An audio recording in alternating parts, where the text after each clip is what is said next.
What's going on, guys, and welcome back to Comic Breakdown. With this video, we are jumping into Venom issue number 9. Most recently, what we saw is Eddie Brock in his consciousness being able to traverse the time stream, finding himself all the way at End of Times. This is where he runs into Meridius. Not really sure who this individual is. We see that he is working strings in the background, but Eddie Brock has found himself in a very unique time, in a time era where him and Kang the Conqueror are very good and old friends. Eddie Brock now agreeing to work with Kang the Conqueror just so he can understand how to traverse this time stream. What he doesn't know is that Kang is also working with Meridius. Now, make sure that you guys have subscribed to the channel, you have liked this video, and with that being said, let's dive into this breakdown. Alright gang, so as we dive into issue number 9, we are picking up with Kang the Conqueror. And Kang is trying to help him understand what he is now and how to traverse time, telling him that one of his biggest problems, he still sees himself as a human being. The truth is, he hasn't been fully human being ever since him and Venom had bonded together. Even still, at the time, he had human flesh, telling him that this is an excusable reason to believe that you are in fact human. But now, he has absolutely no body. He is nothing more than a consciousness moving from one symbiote to the other, jumping all over the time stream. And so, if Eddie Brock has any limits, which he definitely does have limits, these are all the limits of his understanding of what he is capable of, because his true limitations is his imagination. And then Kang goes on to ask why he is chosen to be in the battle configuration symbiote that he is in, because he can choose to be in any form he wants. The truth is, Eddie Brock is expecting some kind of danger, some kind of fight, not necessarily from Kang, but what he has seen, the absent throne. They have been hunting after Dylan for quite some time, knowing that his son is in danger. This is all that is on his mind. And while he did warn him, he had left him a message, rambling all of his thoughts, telling him he loved him. The only useful thing that he truly gave him was go to Archer Lyle. And Kang is letting him know that he thought of using that reporter because he was going to think of her. Everything goes the way it was going to go. As Kang goes on to test all of his defenses, he is also having a discussion about the structure of time. The truth is, without any kind of proper techniques, which something Kang would never teach to an amateur, he cannot change what has been established. All he can truly do is plan routes, ones that have already been mapped out. Giving him an example, he knows that his son will likely go to Archer. He might be able to warn her, give her the information that she is going to need, small guiding actions, playing the cards that have already been dealt. He's telling him to think small, to move yourself through the raindrops instead of trying to wrestle with the thunder. Of course, Eddie Brock, arrogant and using brute strength, he doesn't want to think small, not when it comes to the safety of Dylan, knocking Kang the Conqueror down to the ground. At the very least, Kang knows that he is ready for war, but even going to war, facing against time itself, facing against the flow of events, this is a battle that Eddie Brock cannot win. With Eddie thanking him for his help, he takes off. We see the goo go down into nothingness and then reform into Meridius. Kang the Conqueror letting Meridius know that he gave him enough truth, at least about time travel, to be dangerous. Telling Meridius that there is no more Kang the Conqueror can do, but this is all Meridius needed, believing that Eddie Brock, the rat, has moved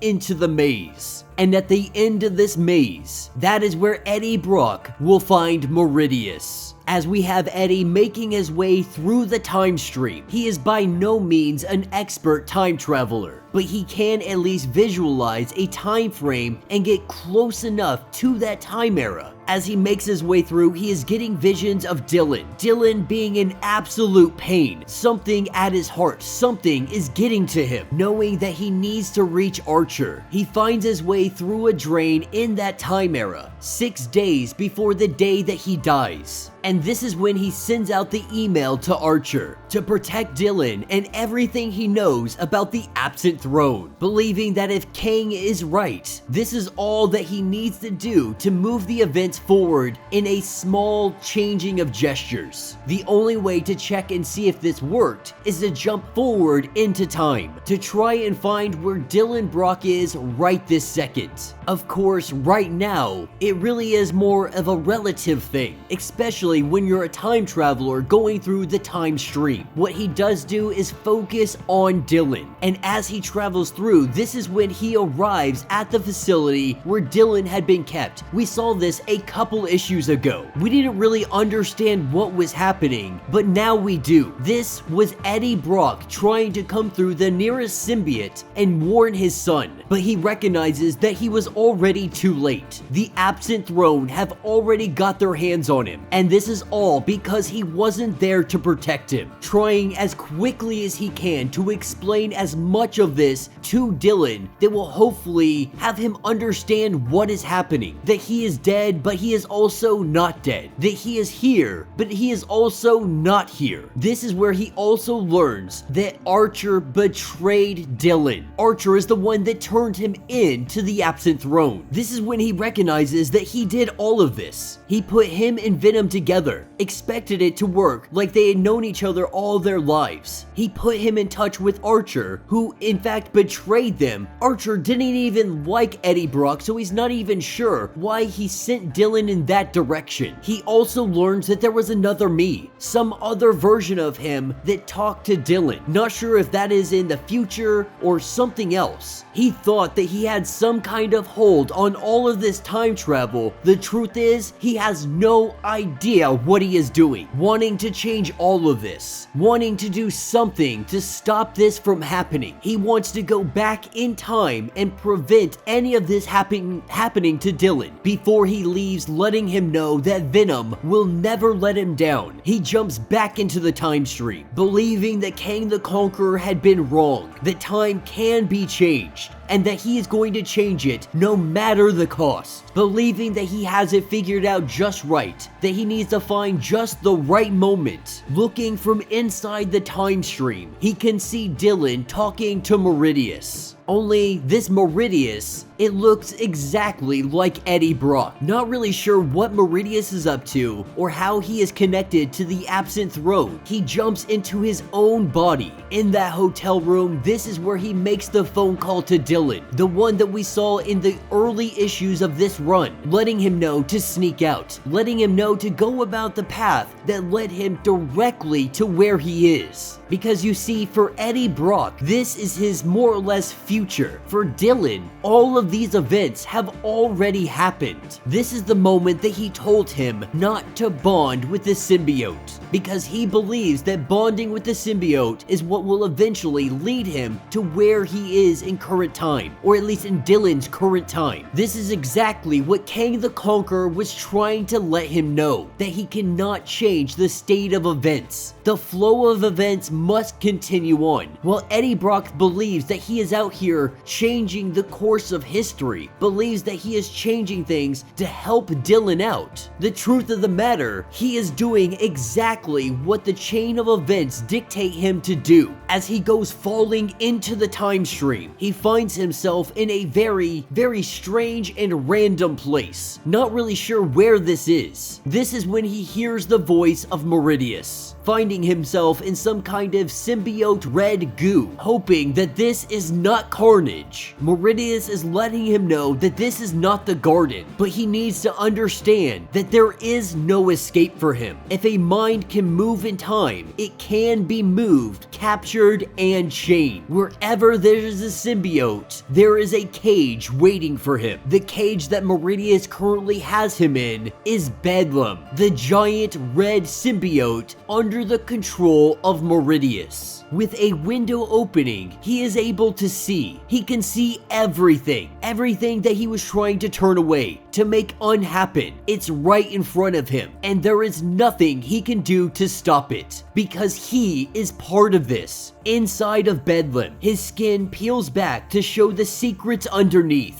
Seeing what he sees, feeling what he feels, knowing this feeling of rage, looking into his son's agonized eyes. He sees the face of Bedlam reflecting from his eyes, because this is the face of Eddie Brock. This is his rage. This is his anger. Eddie Brock is Bedlam, and right now, he is killing his own son. And that will be the end of this issue. So man, there are a few people, they definitely called that one. Other people thought that maybe Eddie Brock was Meridius from the future, so on and so forth. Others, they had theorized that maybe Dylan was Meridius, which could very easily be the case. Because if we have Eddie Brock as Bedlam, if he is currently going against Dylan Brock, whatever events have truly transpired, there is a possibility that Meridius is Dylan, that is upset with his father for everything that he has done, for upsetting the chain of events, for upsetting the time stream itself, for doing everything that he has done and led them to the point that they are at. Now that's my theory on this, is that Meridius is going to end up being Dylan Brock. Because while yes, right now we are seeing Bedlam kill Dylan, this isn't necessarily going to be his death. It doesn't mean that he dies here. This could just be the turning point that made Dylan want to try to find a way to show his father all of his mistakes. But when you're messing with time travel, it really means anything is possible. I mean, we are seeing that after everything that had happened in the early comics, when we really didn't understand what was going on. This is letting us know that timeline we were following, Eddie Brock was jumping to random spots thinking that he was helping Dylan. But the only thing that he was truly doing is ensuring the path that Dylan was on was going to be completed. Ensuring that he got into the hands of the absent throne. Ensuring that he went toe to toe with Bedlam. Ensuring that he made a connection with Venom. The two of them bonding together. We have one more issue. The next issue going to be the finale of this story arc. Before we jump into, I believe it's Sleeper, we're gonna see a more or less new take on Sleeper and really revitalized and brought into this series as a huge player. How that's going to play into everything going on with Meridius, with Eddie Brock and Dylan, that is still up in the air. And really, Kang the Conqueror tried to let him know that you cannot do anything. You may be able to change very small things. He did this, gave him the suggestion to ensure that he went on the path Meridius wanted him to go on. It's like baiting the rat trap and just waiting for him to come grab it. Eddie Brock falling, because he just doesn't know anything, so he's falling into these tricks, into these traps. He has barely dabbled his foot into the water that is time travel. Kang the Conqueror giving him a little bit. He even said it, I gave him a little bit, so he is dangerous. If he got wise, he might be able to figure things out. But right now, he is on a one-track mind, and that is to change the events of Dylan's life to ensure that everything that has unfolded does not happen. He is quickly realizing that that's just not happening, that every move he makes, you could call destiny. So let me know your thoughts, let me know your theories. If you would like to get caught up on everything that has been going on by EWING and Ram V,